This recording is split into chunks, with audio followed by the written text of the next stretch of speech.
You will hear a number of different recordings and you'll have to answer questions on what you hear. There'll be time for you to read the instructions and questions and you'll have a chance to check your work. All the recordings will be played once only. The test is in 4 sections.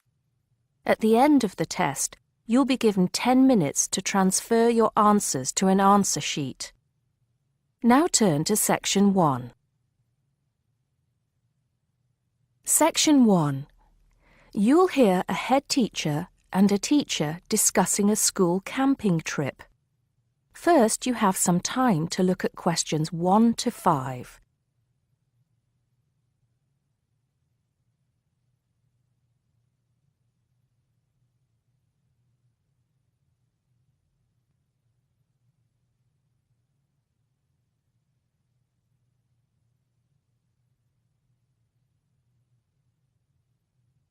You'll see that there is an example which has been done for you.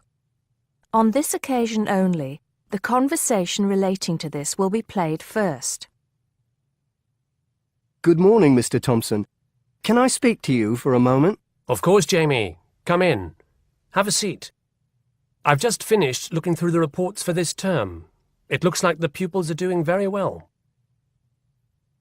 Mr. Thompson says he's just finished looking through the reports, so B has been circled. Now we shall begin. You should answer the questions as you listen because you will not hear the recording a second time. Listen carefully and answer questions 1 to 5. Good morning, Mr. Thompson. Can I speak to you for a moment? Of course, Jamie. Come in. Have a seat.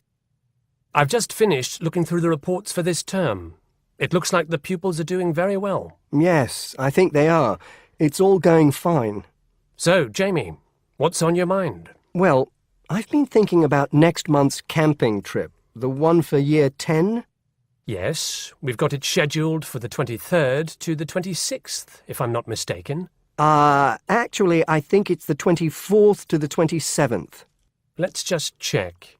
Oh, right. Yes, you're right. So... Well, I've been thinking about how we might possibly make this year's event even better than last year's. Not that last year's wasn't great, but... Suggestions for improvement are always welcome, Jamie. So, what have you been thinking about? Well, to tell the truth, I wasn't completely happy with the camp we used last year. It was rather small, and I didn't feel that the grounds were particularly well kept. Go on. I did some searching, and I think I found the perfect spot.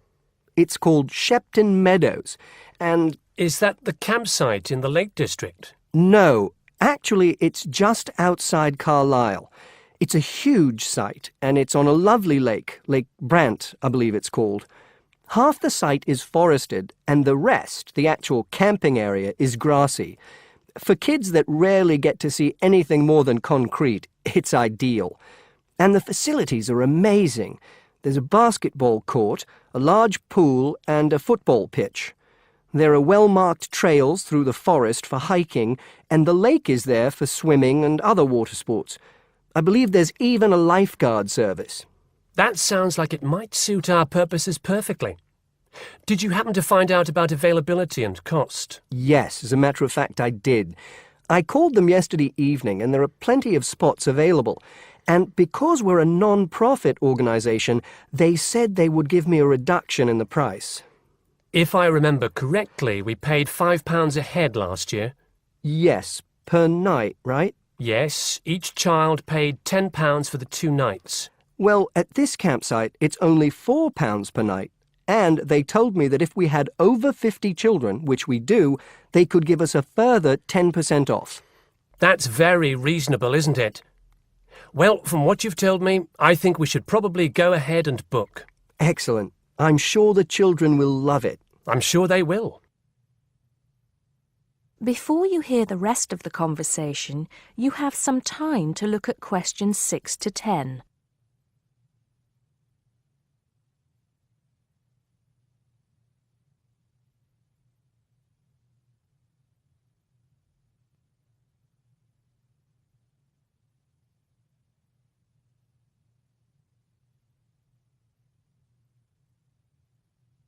Now listen and answer questions 6 to 10. Now, Jamie, have you given any thought to an itinerary by any chance? As a matter of fact, I have. Wait 1 second. Yes, here it is. I've made a few notes. Okay, so, now, these are just ideas, of course. Yes, go on. Let's hear what you've got. Right. We time it so that we arrive at the camp around 7 on Friday evening. It'll still be light then, and we'll have plenty of time to set up camp and get ourselves settled in. At 8, we could have a barbecue, hamburgers and hot dogs, something that's nice and easy to prepare. And that children love. Yes. Then, lights out would be at 9:30, so the children will get a good night's sleep and be up bright and early at 7 on Saturday morning.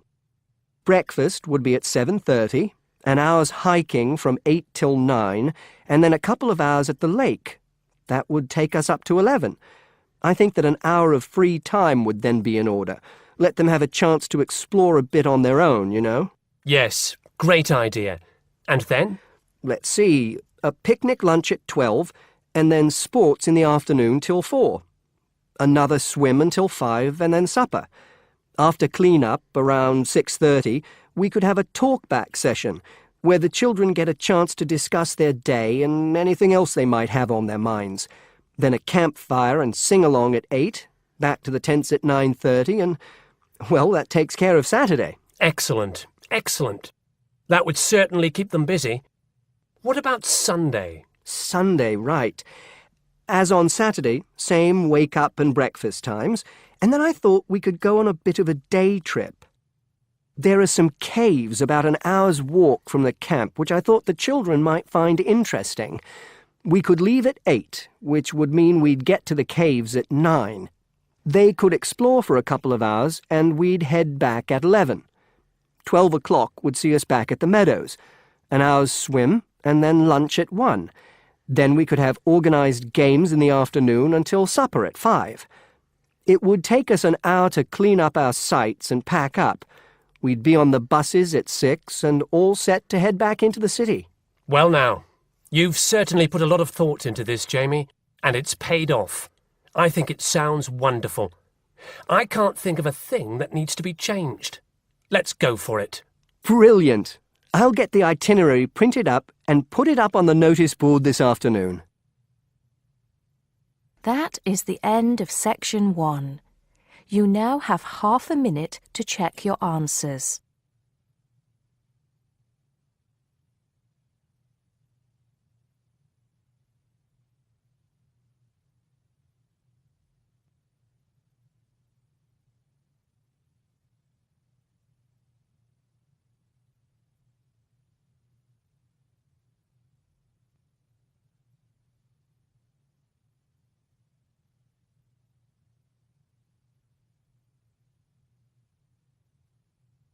Now turn to Section 2. Section 2. You'll hear a man giving information to a group of new university students. First, you have some time to look at questions 11 to 15.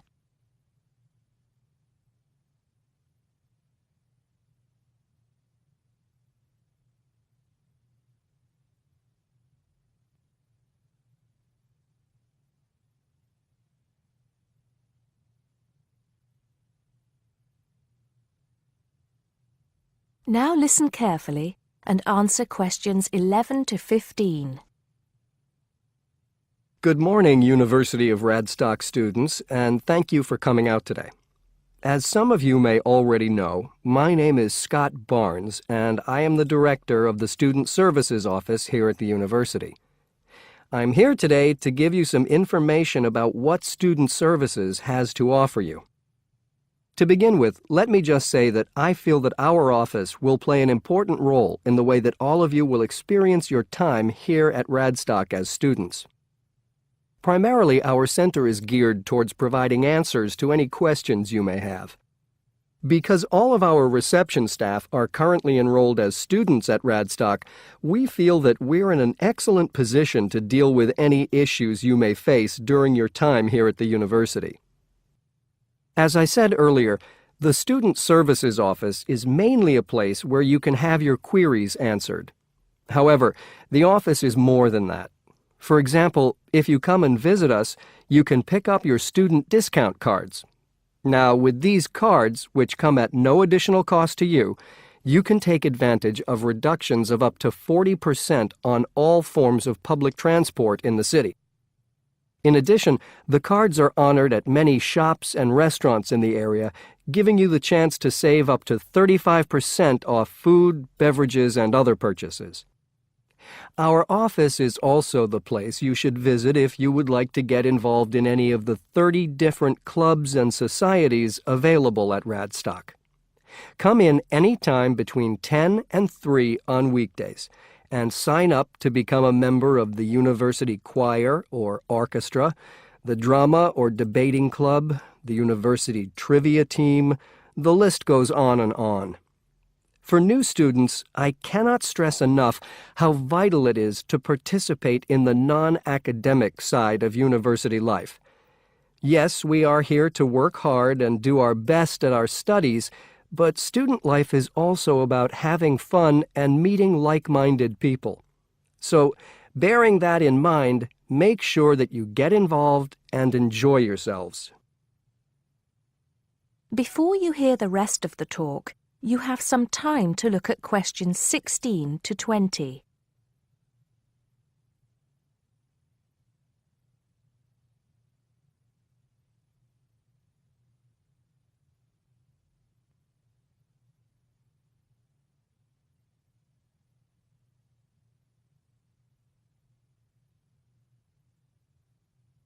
Now listen and answer questions 16 to 20.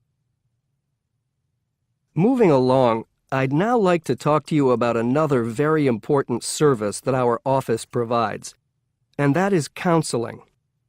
I'm sure that you are all well aware that there are times in life when things can go wrong and times can get tough. We all have to endure difficult experiences, and these difficulties can be emotional or physical. Whatever the case may be, talking with an experienced counselor can help you through the trying times.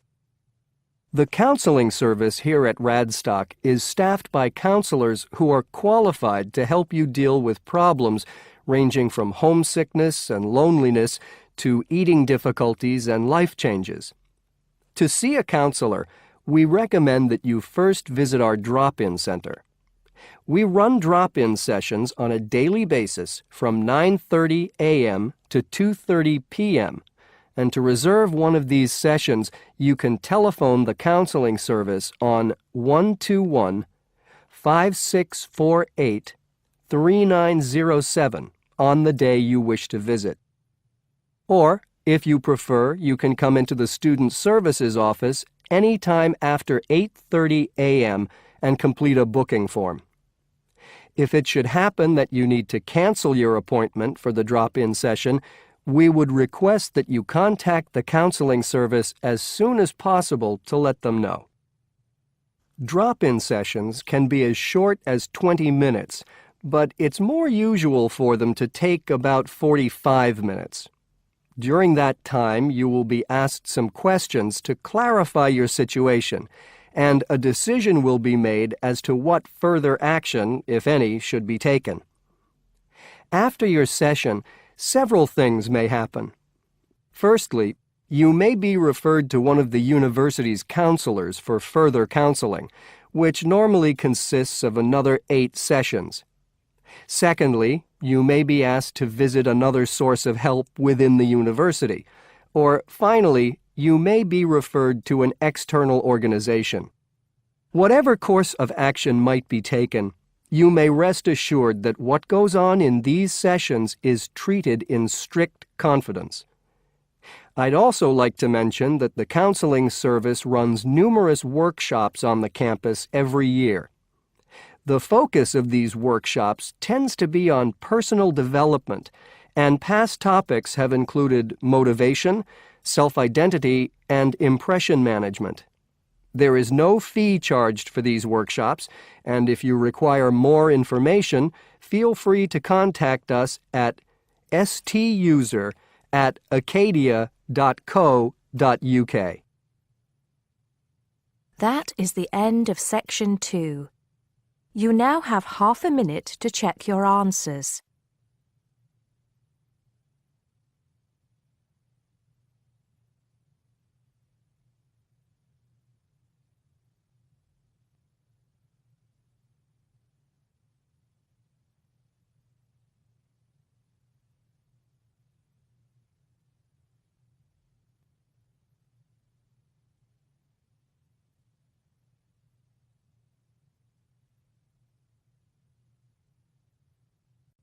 Now turn to section 3. Section 3. You'll hear a tutor and a student talking about the history of the scientific method. First, you have some time to look at questions 21 to 25.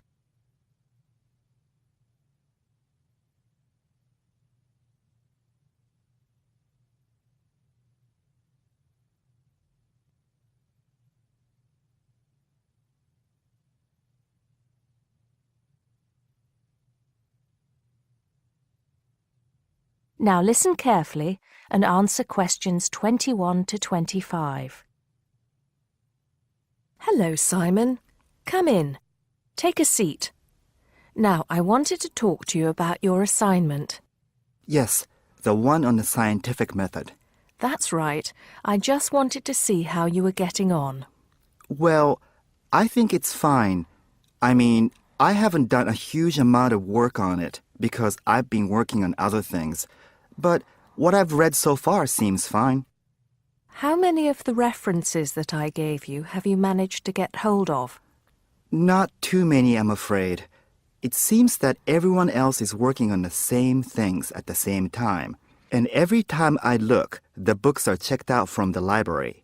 Right. Well, I think that we can go over the main ground together now. That way, even if you don't manage to go through all the references in detail, you'll still have an overview. What has helped you most so far? I've managed to have a look at 3 of them. I thought that Johnson made some good points, but it was hard to follow the line of her argument. Bradman was simple and straightforward, and I felt as if I got a lot out of that. I wish I could say the same for Whittaker. To be honest, I didn't get very far with that. Okay, that's more or less what I'd expect. So tell me, what have you learned so far about the role of the Egyptians and the Babylonians? Yes. Well, there's evidence that the basic components of the scientific method, examination, diagnosis, treatment, and prognosis, were being used in the early 1600s BC, especially in the treatment of certain illness. Good.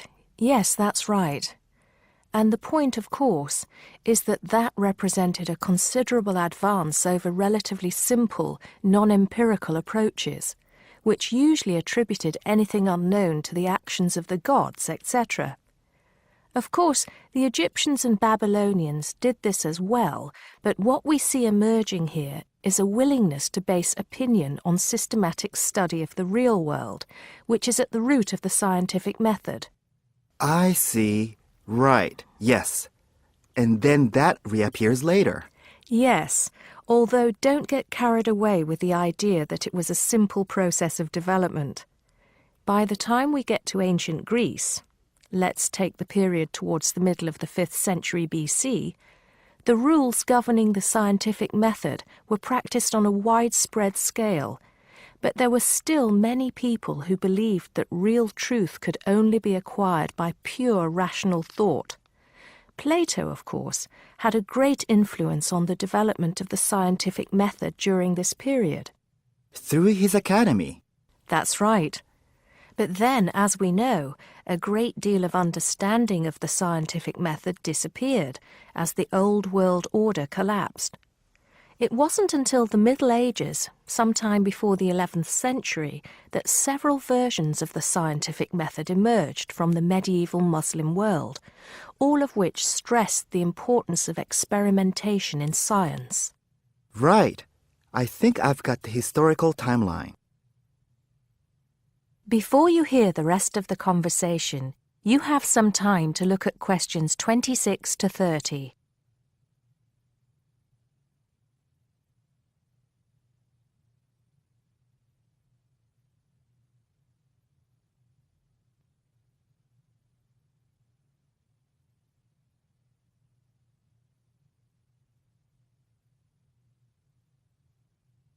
Now listen and answer questions 26 to 30.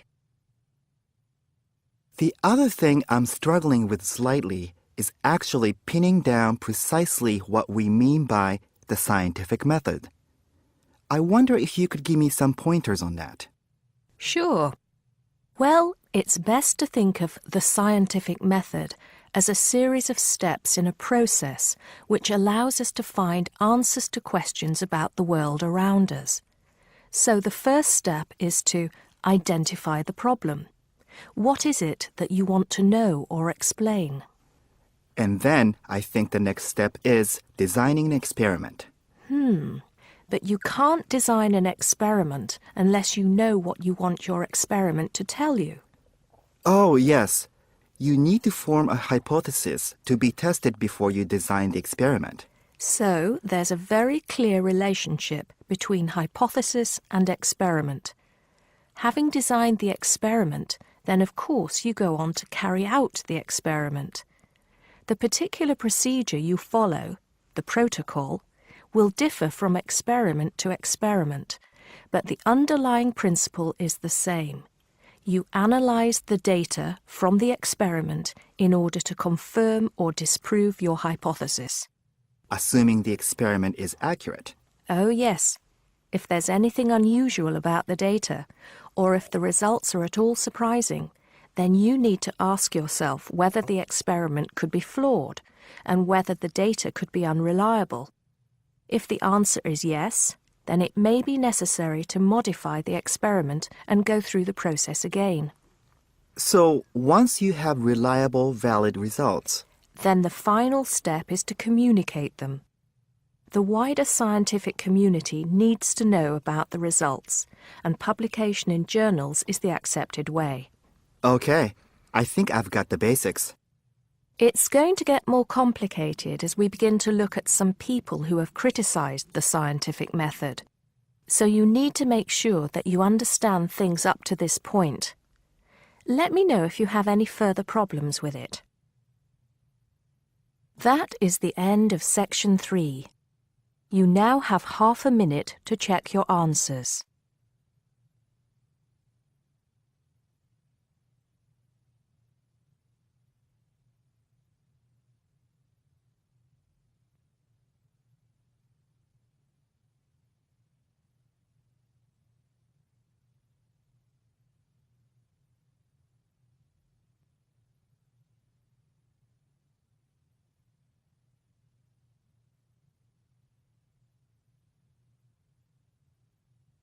Now turn to section 4. Section 4. You'll hear a teacher talking about several British art galleries. First, you have some time to look at questions 31 to 33.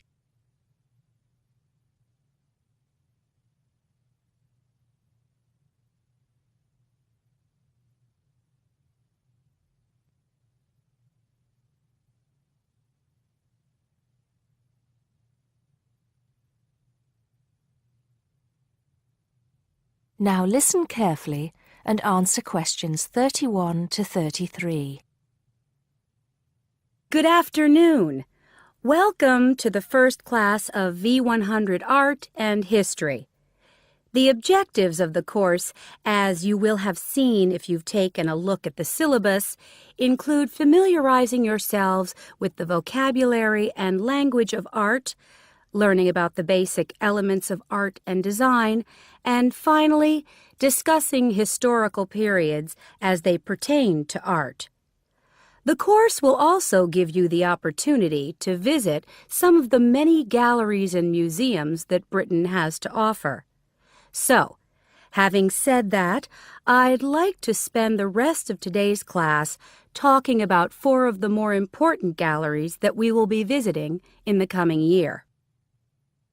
As most of you already know, or at least I hope most of you know, there are 4 Tate galleries in all.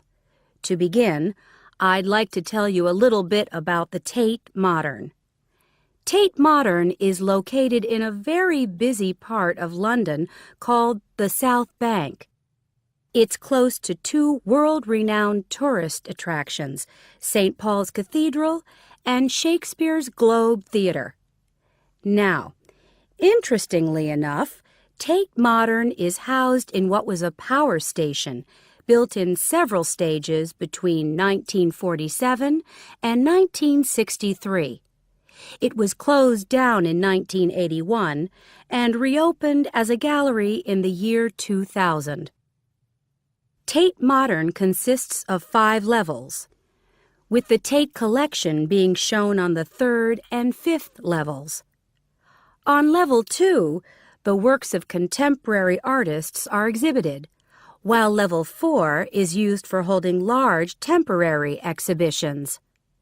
Since this museum opened, it has become a popular spot for both Londoners and tourists alike. And believe it or not, it doesn't cost anything to get in to see the collection displays. Before you hear the rest of the talk, you have some time to look at questions 34 to 40.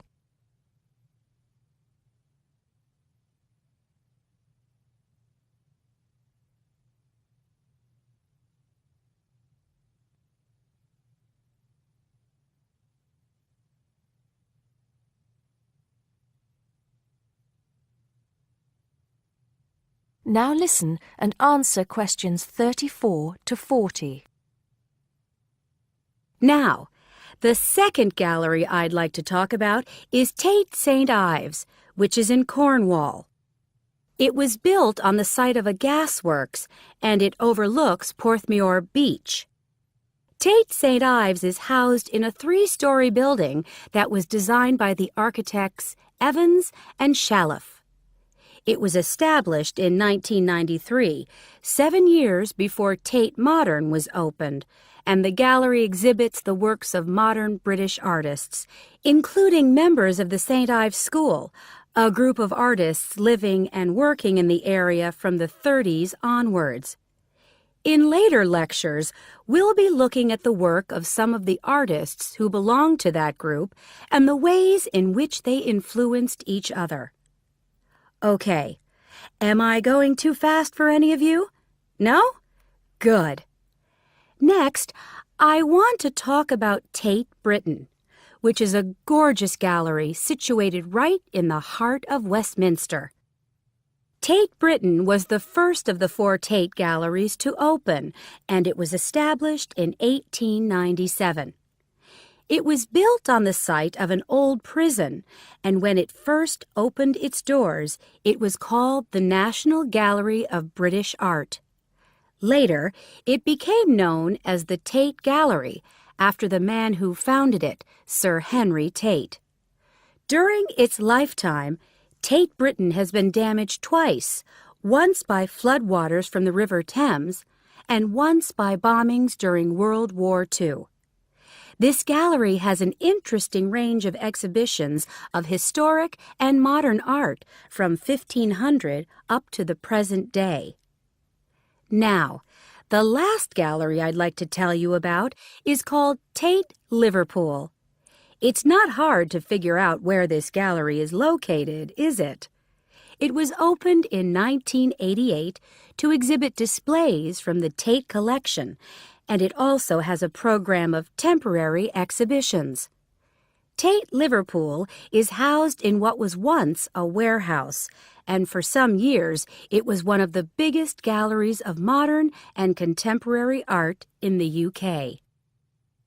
Well, that's a brief overview of just a few of the galleries we'll be visiting. I'd like now to look in a little more detail at what you can expect to see in each of these galleries, starting with Tate Britain. That is the end of section 4.